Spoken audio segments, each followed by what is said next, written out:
पिछले कुछ दिनों से ये मांग कर रहे हैं कि माननीय प्रधानमंत्री जी, और कल शायद उनका क्वेश्चन आवर है ही है, हम सरकार से यही रिक्वेस्ट करेंगे कि माननीय प्रधानमंत्री जी जब कल आएं और जिस कॉन्स्पिरेसी का उन्होंने गुजरात इलेक्शन में उल्लेख किया था, जिसमें भूतपूर्व प्रधानमंत्री मनमोहन सिंह जी का भी उन्होंने उल्लेख किया है, बाकी बहुत सारे लोगों का उल्लेख किया है, तो अल्टीमेटली तो वो कॉन्स्पिरेसी तो कोई निकली नहीं, और न कॉन्स्पिरेसी पाकिस्तान के साथ मिलकर करने का तो प्रश्न ही पैदा नहीं होता है। हमारा कोई साधारण कांग्रेसी वर्कर भी कभी सोच भी नहीं सकता है कि पाकिस्तान के साथ मिलकर अपनी पार्टी के, चाहे वो विपक्ष में ही हो, चाहे वो हमारे विरोध में हो, उसके खिलाफ साजिश करने का पाकिस्तान के साथ मिलकर तो कोई सवाल पैदा नहीं हो सकता है। और वैसा आदमी तो कांग्रेस पार्टी में वर्कर है वो भी नहीं रहेगा।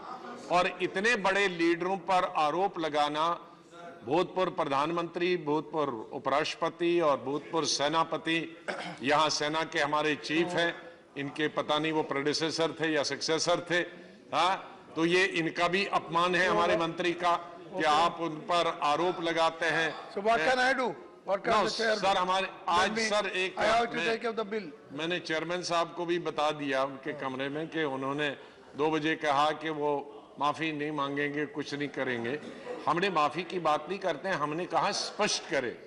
हमने ये कब कहा कि माफी मांगे, लेकिन स्पष्ट तो करें और ये तो कहें, ये तो सदन को कहें कि वो ठीक नहीं था। वो इलेक्शन जीतने के लिए माननीय प्रधानमंत्री ये कहें कि इलेक्शन जीतने के लिए उन्होंने वो गुजरात में कहा था और अब इलेक्शन हो गया, वो इलेक्शन जीत गए, हम अपने शब्द वापस लेता हूं। ये तो स्वीकार तो कर ले, ये स्वीकार कर ले। वो एक इलेक्शन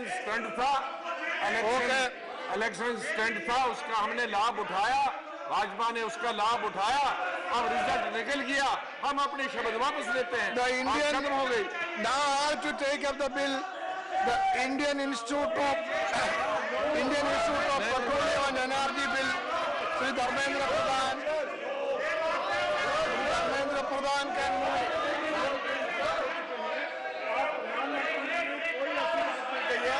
जिसको कि ये कहा जा सके कि कोई आपत्तिजनक है। उन्होंने किसी षड्यंत्र, किसी कॉन्स्पिरेसी की बात नहीं कही है। पूरा टेक्स्ट अगर आप पढ़ेंगे तो उसमें देखा जा सकता है। Shri Dharmendra Pradhan. Sir, I intend to move the Indian Institute of Petroleum and Energy